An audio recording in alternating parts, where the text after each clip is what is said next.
जय श्री राधे कृष्ण। मित्रों, क्या आपने कभी महसूस किया है कि जीवन में जब सब कुछ हमारे विरुद्ध होने लगता है तब हम सबसे पहले भगवान को पुकारते हैं, लेकिन क्या सचमुच भगवान हमसे दूर हैं या फिर हम ही उनसे दूर हो गए हैं? श्री कृष्ण का संदेश केवल युद्ध भूमि तक सीमित नहीं था, बल्कि हर उस इंसान के लिए था जो कभी डरता है, टूटता है, हार मानने लगता है या अपने जीवन का उद्देश्य भूल जाता है। यदि आज आपके मन में भी बेचैनी है, अगर बार बार प्रयास करने के बाद भी सफलता नहीं मिल रही, अगर रिश्तों की उलझने, भविष्य की चिंता या बीते हुए कल का बोझ आपको भीतर से कमजोर कर रहा है, तो इस पूरी यात्रा में हमारे साथ बने रहिए। हो सकता है आज आपको वही उत्तर मिल जाए जिसकी तलाश आप वर्षों से कर रहे हैं। जब कोई साथ ना दे, तब अपने भीतर उठने वाली उस शांत आवाज को सुनिए जो कहती है कि अभी सब समाप्त नहीं हुआ। वही आवाज आपके भीतर बैठे माधव की है। श्री कृष्ण हमें यह नहीं सिखाते कि जीवन में कभी कठिनाइयां नहीं आएंगी, बल्कि यह सिखाते हैं कि हर कठिनाई के बीच मुस्कुराकर आगे कैसे बढ़ना है। इसलिए अपने मन को शांत कीजिए, एक गहरी आस्था के साथ कहिए,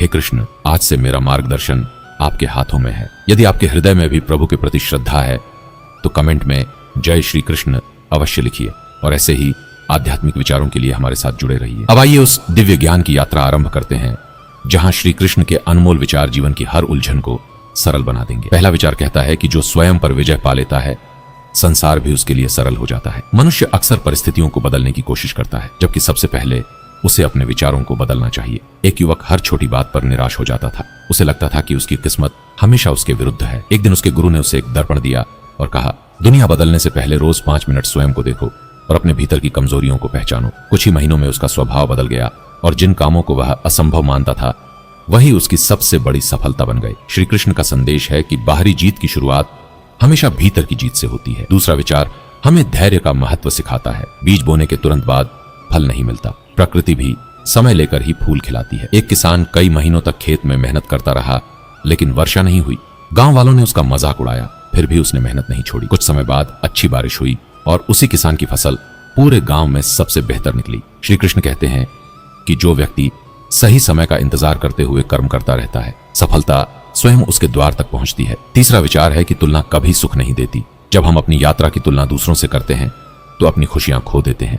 जंगल में खड़ा बरगद कभी गुलाब बनने की कोशिश नहीं करता और गुलाब भी बरगद जितना विशाल बनने का प्रयास नहीं करता। दोनों अपनी अपनी विशेषता से संसार को सुंदर बनाते हैं।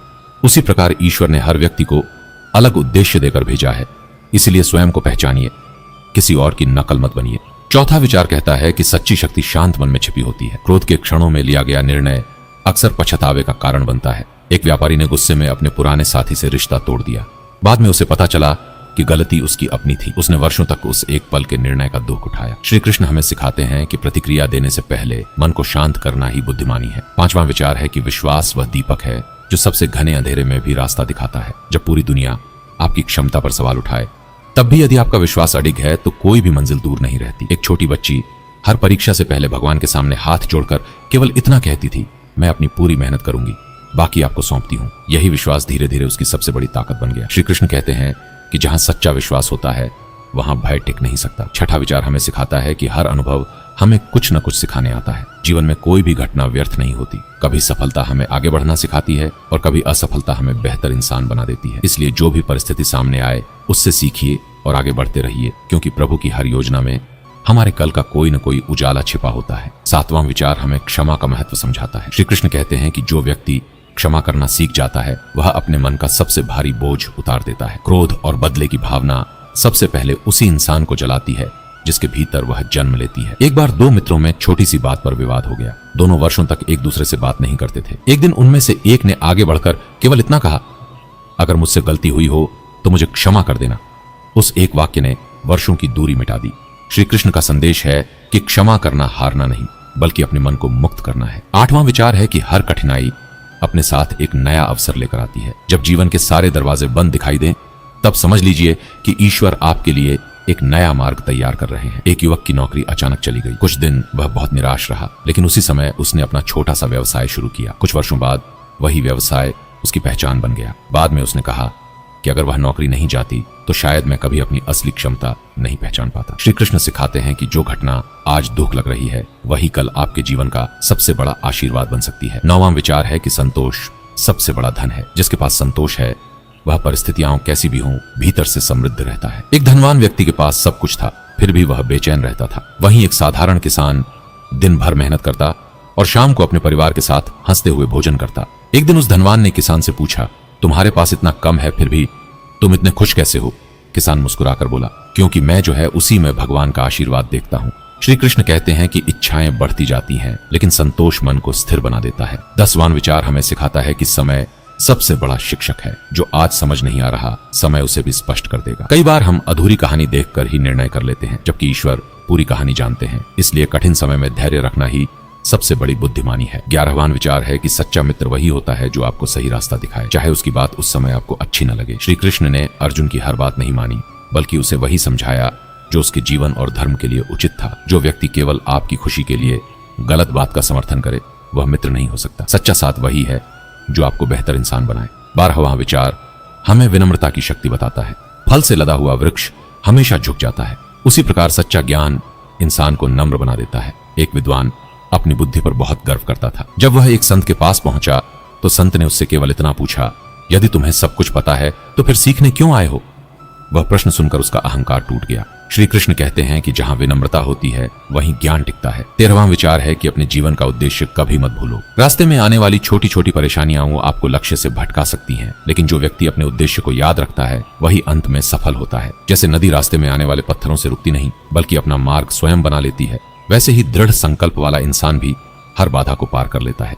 इसलिए हर सुबह स्वयं से पूछिए कि मैं किस उद्देश्य के लिए जी रहा हूं और क्या आज का मेरा एक कदम मुझे उस मंजिल के करीब ले जा रहा है। श्री कृष्ण का संदेश स्पष्ट है, जिसका लक्ष्य स्पष्ट होता है उसकी यात्रा कभी व्यर्थ नहीं जाती। 14वां विचार हमें सेवा का वास्तविक अर्थ समझाता है। श्री कृष्ण कहते हैं कि जो बिना किसी स्वार्थ के दूसरों का भला करता है वही सच्चे अर्थों में मेरी पूजा करता है। सेवा केवल दान देने या मंदिर जाने तक सीमित नहीं है। किसी दुखी व्यक्ति के चेहरे पर मुस्कान लाना, किसी भूखे को भोजन कराना, किसी निराश इंसान को हिम्मत देना भी सेवा है। एक बार एक वृद्ध व्यक्ति सड़क पार करने की कोशिश कर रहा था। लोग देखते रहे, लेकिन एक छोटा बच्चा आगे बढ़ा और उनका हाथ पकड़कर उन्हें सुरक्षित दूसरी ओर पहुंचा दिया। उस दिन उस बच्चे ने बिना किसी मंत्र के भगवान की सबसे सुंदर पूजा कर दी। 15वां विचार कहता है कि हर दिन एक नई शुरुआत का अवसर है। बीता हुआ कल चाहे कितना भी कठिन क्यों न रहा हो, आज का सूर्योदय आपको फिर से आगे बढ़ने का निमंत्रण देता है। एक युवक अपनी पुरानी गलतियों को लेकर हमेशा दुखी रहता था। उसके गुरु ने मिट्टी पर एक रेखा खींचकर कहा, हवा का एक झोंका आएगा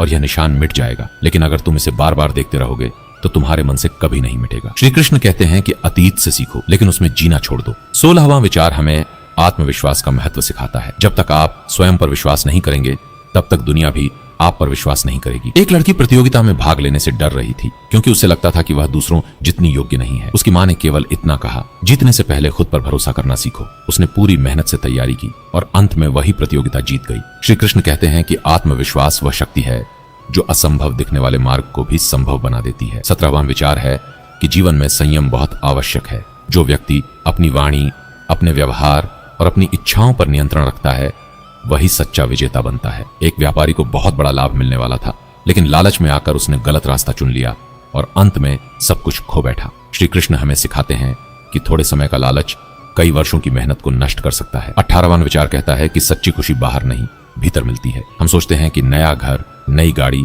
या अधिक धन हमें हमेशा खुश रखेगा, लेकिन कुछ समय बाद वही चीज सामान्य लगने लगती है। एक साधु नदी किनारे बैठकर बांसुरी की मधुर धुन सुन रहा था। किसी ने पूछा, आपके पास कुछ भी नहीं है, फिर भी आप इतने प्रसन्न कैसे हैं?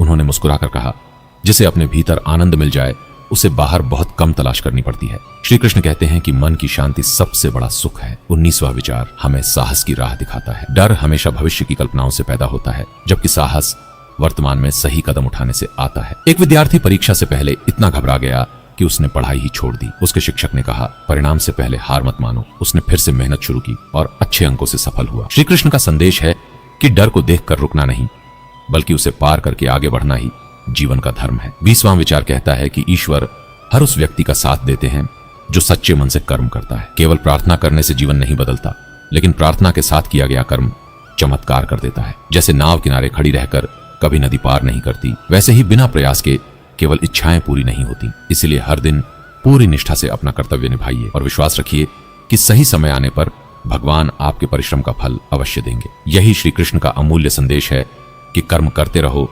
विश्वास बनाए रखो और हर परिस्थिति में अपने मन को ईश्वर के चरणों में समर्पित रखो, क्योंकि जो व्यक्ति धैर्य, विश्वास और सत्कर्म का साथ नहीं छोड़ता, उसकी मंजिल उससे कभी दूर नहीं रहती। 21वां विचार हमें सिखाता है कि हर परिस्थिति में सत्य का साथ कभी मत छोड़िए। श्री कृष्ण कहते हैं कि सत्य की राह कठिन अवश्य होती है, लेकिन उसका अंत हमेशा प्रकाश में होता है। एक व्यापारी के सामने अवसर था कि वह थोड़े से झूठ से बहुत धन कमा सकता था, लेकिन उसने सत्य का मार्ग चुना। शुरुआत में उसे नुकसान हुआ, पर कुछ वर्षों बाद उसी ईमानदारी ने उसे लोगों का विश्वास और सम्मान दिलाया। भगवान कहते हैं कि धन खोकर फिर पाया जा सकता है, लेकिन चरित्र खोकर सब कुछ खो जाता है। 22वां विचार है कि जो व्यक्ति स्वयं को बदल लेता है, उसका संसार अपने आप बदलने लगता है। हम अक्सर दूसरों की कमियां गिनते रहते हैं, जबकि सबसे बड़ा परिवर्तन अपने भीतर से शुरू होता है। एक युवक हर समय शिकायत करता था कि लोग उसे समझते नहीं हैं। उसके गुरु ने कहा, पहले तुम दूसरों को समझना शुरू करो। कुछ ही समय में उसके रिश्ते बदल गए और उसका जीवन भी पहले से अधिक सुखी हो गया। 23वां विचार कहता है कि हर इंसान का समय बदलता है, इसलिए कभी सफलता पर घमंड मत करो और कठिन समय में निराश मत हो। जैसे दिन के बाद रात आती है और रात के बाद फिर सूर्योदय होता है, वैसे ही जीवन में सुख और दुख दोनों स्थायी नहीं है। श्री कृष्ण हमें परिस्थितियों से नहीं, अपने धैर्य से पहचानने की शिक्षा देते हैं। 24वां विचार है कि प्रेम का सबसे सुंदर रूप निस्वार्थ प्रेम है। जहां अपेक्षा होती है वहां धीरे धीरे दुख जन्म लेने लगता है, लेकिन जहां समर्पण होता है वहां शांति और आनंद अपने आप आ जाते हैं। एक माँ अपने बच्चे से बिना किसी शर्त के प्रेम करती है, इसलिए उसका प्रेम सबसे पवित्र माना जाता है। भगवान चाहते हैं कि हमारा प्रेम भी वैसा ही निर्मल हो। 25वां विचार हमें बताता है कि अपने शब्दों का सदैव ध्यान रखिए। एक कठोर वचन ऐसा घाव दे सकता है जिसे वर्षों तक भुलाया नहीं जा सकता। वहीं एक मधुर शब्द किसी टूटे हुए मन में नई आशा जगा सकता है। इसीलिए बोलने से पहले सोचिए कि आपके शब्द किसी का मन तो नहीं दुखाएंगे। 26वां विचार है कि ईश्वर कभी भी सच्चे प्रयास को व्यर्थ नहीं जाने देते। कई बार हमें परिणाम देर से मिलता है, लेकिन जब मिलता है तो हमारी कल्पना से भी अधिक होता है। एक किसान कई वर्षों तक एक बंजर भूमि पर मेहनत करता रहा। लोग उसका उपहास उड़ाते रहे, लेकिन उसने विश्वास नहीं छोड़ा। कुछ वर्षों बाद वही भूमि सबसे उपजाऊ खेत बन गई। श्री कृष्ण कहते हैं कि धैर्य और परिश्रम का फल समय अवश्य देता है। 27वां विचार है कि जीवन का सबसे बड़ा धन अच्छा चरित्र है। धन, पद और प्रसिद्ध समय के साथ बदल सकते हैं, लेकिन अच्छा चरित्र हर जगह आपका सम्मान करवाता है। 28वां विचार हमें सिखाता है कि चिंता नहीं, चिंतन कीजिए। चिंता हमारी शक्ति को कम करती है, जबकि चिंतन हमें समाधान तक पहुंचाता है। जब भी कोई कठिन परिस्थिति आए, घबराइए मत, शांत होकर सोचिए कि इस समस्या से क्या सीख मिल सकती है। 29वां विचार है कि भगवान तक पहुंचने का सबसे सरल मार्ग सच्चा हृदय है। उन्हें बड़े बड़े दिखावे नहीं चाहिए, बल्कि एक निर्मल मन चाहिए। जो व्यक्ति ईमानदारी, दया और प्रेम के साथ जीवन जीता है, वह बिना कहे ही भगवान के सबसे निकट पहुंच जाता है। और 30वां अंतिम विचार हमें पूर्ण समर्पण का अर्थ समझाता है। श्री कृष्ण कहते हैं कि अपना कर्तव्य पूरी निष्ठा से निभाओ और बाकी मुझ पर छोड़ दो। जब इंसान हर परिस्थिति में यह विश्वास रखता है कि जो होगा ईश्वर की कृपा से होगा, तब उसके भीतर का भय समाप्त होने लगता है। यही समर्पण उसे सच्ची शांति देता है। मित्रों, श्री कृष्ण का ज्ञान केवल पढ़ने या सुनने के लिए नहीं है, बल्कि जीवन में अपनाने के लिए है। यदि हम हर दिन इन शिक्षाओं में से केवल एक शिक्षा को भी अपने व्यवहार का हिस्सा बना लें, तो हमारा जीवन धीरे धीरे बदलना शुरू हो जाएगा। याद रखिए, भगवान हमेशा उसी का हाथ पकड़ते हैं जो स्वयं चलने का साहस रखता है। इसलिए विश्वास बनाए रखिए, अच्छे कर्म करते रहिए और हर परिस्थिति में मुस्कुराते रहिए। यदि इस दिव्य यात्रा ने आपके हृदय को स्पर्श किया हो तो कमेंट में जय श्री कृष्ण अवश्य लिखें, और ऐसे ही आध्यात्मिक एवं प्रेरणादायक विचारों के लिए हमारे चैनल को सब्सक्राइब करना न भूलें। अगली दिव्य यात्रा में फिर मिलेंगे, तब तक के लिए राधे राधे, जय श्री कृष्ण।